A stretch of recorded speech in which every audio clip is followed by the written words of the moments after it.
तो डीजीआईएसपीआर ने ऐसा जवाब दिया कि हमारे दिल से बस एक ही आवाज़ निकली कि डीजीआईएसपीआर आप तो छा गए। है army is for protecting the boundaries. 100% we trust Pakistan Army 100% कि it's going to be an eye for an eye again if they come it's their loss. India को हमने ऐसा जवाब दिया है कि वो दोबारा किसी भी प्लेटफॉर्म पे नज़र नहीं आ रही, तो अफ़गानिस्तान क्या चीज़ है। I am truly honored for that session. मैं बहुत ग्लैड हूँ कि मैं उस सेशन का पार्ट थी। ये कहीं भी नहीं होता कि डीजीआईएसपीआर खुद आके पब्लिक से बात करे। कोई वहम कोई गुमान है जो सोशल मीडिया के थ्रू उनके अंदर फैलाया गया है, तो वो उस चीज़ को एड्रेस करें और आर्मी ने उसको भरपूर तरीके से उसका जवाब दिया। वो तमाम जो मिसकंसेप्शंस थी उनको बहुत अच्छे तरीके से क्लियर किया कि ऐसी की तैसी, जिस तरह हमने उनको 6-0 का जवाब दिया था, नेक्स्ट टाइम हम उनको 6-0 से ज़्यादा बड़ा जवाब देंगे। Completely support whatever Pak Army did because everything that was done was in retaliation to what was done by India. ये काफ़ी लंबा सेशन रहा क्योंकि डीजीआईएसपीआर ने कोशिश की कि वो हर एक स्टूडेंट को एड्रेस करें, उनकी सारी क्वेरीज़ को दूर करें, जैसे कि नेशनल इश्यूज़ और बहुत सी अमेंडमेंट्स। इनसे रिलेटेड स्टूडेंट्स बहुत ज़्यादा मतलब परेशान थे कि आखिर ये हो क्या रहा है। वो जानना चाहते थे कि आखिर जो हमारे मुल्क में हो रहा है, तो एज ए यूथ हमारा हक है कि हम जानें। तो डीजीआईएसपीआर ने एक एक स्टूडेंट को मतलब एड्रेस किया, उनके क्वेश्चन को ध्यान से सुना और फिर उसका ऐसा जवाब दिया कि हमारे दिल से बस एक ही आवाज़ निकली कि डीजीआईएसपीआर आप तो छा गए। और सारे स्टूडेंट्स ने जोश भी दिखाया, अच्छी खासी क्लैपिंग की। वो एक फ़िक्रा बोलते थे और जाके सीधा हमारे दिल में लग जाता था। नहीं, ऐसी कोई रोक टोक नहीं की गई, बल्कि खुद डीजीआईएसपीआर सामने देख रहे थे कि स्टूडेंट्स खड़े हो रहे हैं। उनके माइंड में उनकी बात सुन के जैसे ही कोई क्वेरी आती थी, वो हैंड रेस करते थे, उन्हें फ़ौरन माइक थमा दिया जाता था और सारे कैमरास उन्हीं की तरफ कर दिए जाते थे कि जी आपने जो बोलना है आप बोलें, आज आपका दिन है। टैक्स से रिलेटेड क्वेश्चंस किए गए और जैसे आर्मी को मतलब मिसअंडरस्टैंड किया जाता है।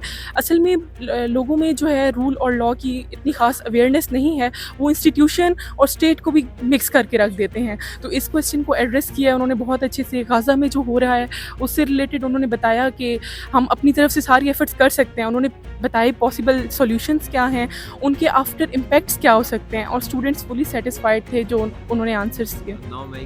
उन्होंने कहा कि स्टेट का जो है ना एक इंटरनल इशू होता है, army is for protecting the boundaries, मतलब उसने बाउंड्रीज़ को प्रोटेक्ट करना है। तो एज सच इस इशू को तो मतलब एड्रेस नहीं किया गया। 27वीं तरमीम के बारे में भी उन्होंने ये कहा कि ये जो आपका पार्लियामान है, मतलब जो आपका पार्लियामेंट है, ये उसका काम है वो रूल्स बनाए।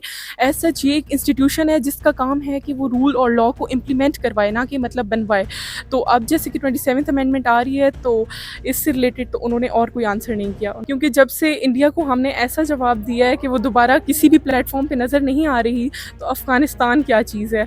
तो मतलब वो जो तालिबान और ये सारी मूवमेंट्स चला रहे हैं, हमारी आईएसआई, हमारी आर्मी, हमारी एयरफोर्स, इनको हर एक जगह पे, हर एक महाज पे अच्छे से जवाब दे रही है और मुझे लगता है कि जल्द ही ये इशू भी सॉल्व हो जाएगा। 100% we trust Pakistan Army 100% कि it's going to be an eye for an eye again if they come it's their loss. सबसे पहली तो बात ये है कि Afghanistan being a Muslim country उनकी तरफ से एक्सपेक्टेड नहीं था और ऐसा होना भी नहीं चाहिए। एंड हिस्ट्री में अगर देखा जाए तो पाकिस्तान ने बहुत ज़्यादा सपोर्ट किया अफ़गानिस्तान को भी, करंटली भी अफ़गान रेफ्यूजीज़ को बहुत ज़्यादा सपोर्ट किया गया एज सिटीजन, सिविलियंस और आर्मी, सब ने, गवर्नमेंट ने, सब ने बहुत ज़्यादा सपोर्ट किया। तो we strongly condemn the action जो उन्होंने किया है। पहले भी इंडियन मीडिया ने बहुत ज़्यादा फॉल्स न्यूज़ फैलाने की कोशिश की, बट एट द एंड वो सब सामने आ गया कि वो गलत था। तो अब दोबारा भी अगर वो ये कोशिश करेंगे तो obviously they will be proven wrong. और पाकिस्तान के पास वी ऑलवेज हैव प्रूफ्स, हम प्रूफ्स के साथ बात करते हैं, हम बगैर प्रूफ्स के कुछ भी नहीं कहते। So I am truly honoured for that session. मैं बहुत ग्लैड हूँ कि मैं उस सेशन का पार्ट थी। और जो क्वेश्चन मेरा था, सबसे बड़ा क्वेश्चन ये था कि बीइंग अ यूएस सिटीज़न, मैंने like we chose to leave all the luxuries behind and we और भी लोग who choose to serve for Pakistan, तो they are mostly criticized about it कि why do you leave the luxury behind, आप क्यों यहाँ आना चाहते हैं, आप क्यों यहाँ, पाकिस्तान में कुछ भी नहीं है, ये वो। तो उसके ऊपर आई क्वेश्चन के what would you like say, कि उन लोगों को क्या कहना चाहिए। और I am very satisfied with his answer. मेरे लिए तो कोई कन्फ्यूजन्स नहीं थी उस तरह से।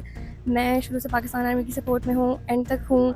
आई do whatever it takes as a Pakistani. जो युद्ध के खिलाफ एक ब्रेन वॉशिंग की गई है दुश्मन अनासर की तरफ से, और उनमें एक युद्ध जो एआई वीडियोस जनरेट करके और एआई बातें करके, झूठी बातें प्रोपेगेंडा करके उनको आर्मी के खिलाफ किया गया था। लेकिन ये कहीं भी नहीं होता कि डीजीआईएसपीआर खुद आके पब्लिक से बात करे और स्टूडेंट्स के सवाल जो है उनको जवाब दे।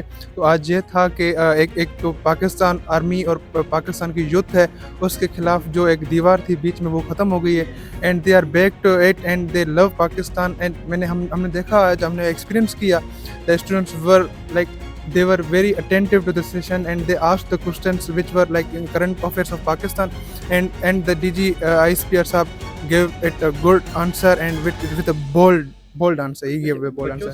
नहीं, मेरा एक सवाल उनसे था एक कि लाइक एक तो पहले मैं उनसे मैसेज देना चाहता था कि जो हम आपसे अपने आप से पूछें कि हमने पाकिस्तान के लिए क्या किया है। सेकेंडली जो बात थी, मैंने सवाल करना था कि BLA और जो अफ़गानिस्तान है उनको तो इंडिया सपोर्ट कर रहा है, लाइक उनको वो बैक भी कर रहे हैं। तो दूसरा जो सिंध में इंटरनल इशू है, जैसे कश्मीर में हो गया, जहाँ पर एक डकैत का राज है, उनको वो जो मतलब डिसमेंटल के लिए कौन कौन से स्टेप ले रहे हैं और या आगे जाके लेंगे, क्योंकि हमने देखा पास्ट में 1 2 3 मेजर डकैत भी उन्होंने जो है डिसमेंटल कर दिए हैं, उनको जहन्नम हासिल कर दिया है। बस मेरा ये सवाल था, और जो टाइम की शॉर्टेज की वजह से मैं उनसे ना पूछ पाया। पाक फौज के लिए कोई पैगाम है? जी, पाक फ़ौज हमारे साथ रहती है, हमारे साथ हमारी हिफाजत करती है, और पाक फ़ौज ने बहुत कुर्बानियाँ दी हैं। हम उनको खराज तहसीन पेश करते हैं, अपने शहीदों को, अपनी पाक फ़ौज को। पाकिस्तान जिंदाबाद, पाकिस्तान, पाक फ़ौज पाइंदाबाद। तो आज हमारी आर्मी ने इस चीज़ को प्रूव किया कि किसी भी तरह का लोगों के दरमियान जो सवाल था, वो लोगों को पूरी इस चीज़ की इजाज़त दी गई थी कि उनके दिलों में या उनके दिमाग में किसी भी तरह का कोई वहम, कोई गुमान है जो सोशल मीडिया के थ्रू उनके अंदर फैलाया गया है, तो वो उस चीज़ को एड्रेस करें। और आर्मी ने उसको भरपूर तरीके से उसका जवाब दिया। वो तमाम जो मिसकंसेप्शंस थी उनको बहुत अच्छे तरीके से क्लियर किया गया, उनको एड्रेस किया गया। और आई गेस कि हमारी आर्मी जितना हमें उस चीज़ का मौका देती है कि हम सवाल करें और जिस बेहतरीन अंदाज में वो जवाब देते हैं, दुनिया में इसकी कहीं और मिसाल नहीं। सेशन काफ़ी लॉन्ग था और DG ISPR नो डाउट एक काफ़ी अच्छी, काफ़ी अजीम पर्सनैलिटी है। जिस रैंक पे, जिस ओहदे पे इस टाइम वो फाइज़ हैं, उस ओहदे पे उनकी काफ़ी ज़्यादा और भी ज़िम्मेदारियाँ हैं। वो एक मीटिंग छोड़ के डायरेक्ट जब हमारे पास आए हैं और उन्होंने इतना प्रोलॉन्ग सेशन किया है, तो इससे ये पता लगता है कि हमारी फ़ौज हमारी नई नौजवान नस्ल के साथ कितनी मोहब्बत रखती है और उनको किस कदर अहमियत देती है। सो इस तरह है कि मीडिया, हमारे पास मीडिया के डिफरेंट तरह के प्लेटफॉर्म्स हैं, और मीडिया में एक इमेज जो है वो हकीकत कुछ और होगी और हमें कुछ और दिखाई जाती है। And for our generation it is very easy, क्योंकि हमारे अभी जो माइंड्स हैं वो डेवलपिंग माइंड्स हैं। इस स्टेज पे हमें अगर कोई चीज़ कन्विंस करनी हो तो इट इज़ वेरी इजी कि आप वो चीज़ दिखा देंगे और हम बड़ी जल्दी उस चीज़ को समझ लेते हैं, हकीकत मान लेते हैं।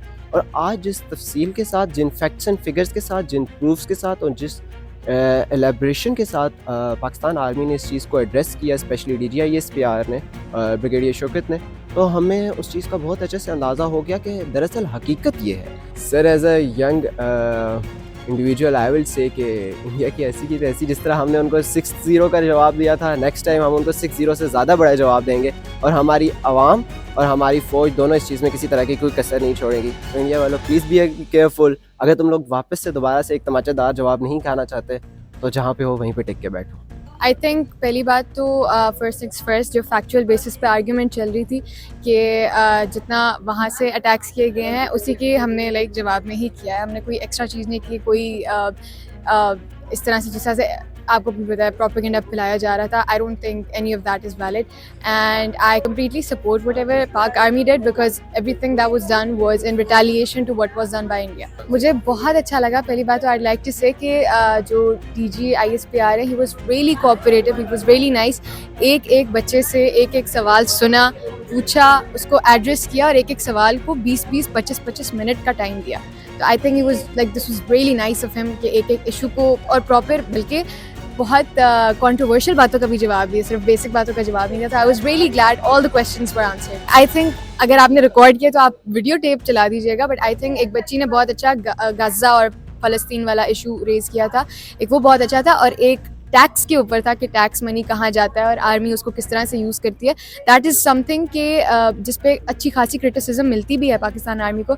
आई थिंक DG ISPR ने उसको बहुत अच्छे तरीके से एड्रेस किया था और बच्चों को जानने को मिला कि सारा बजट आर्मी में लगता काम है।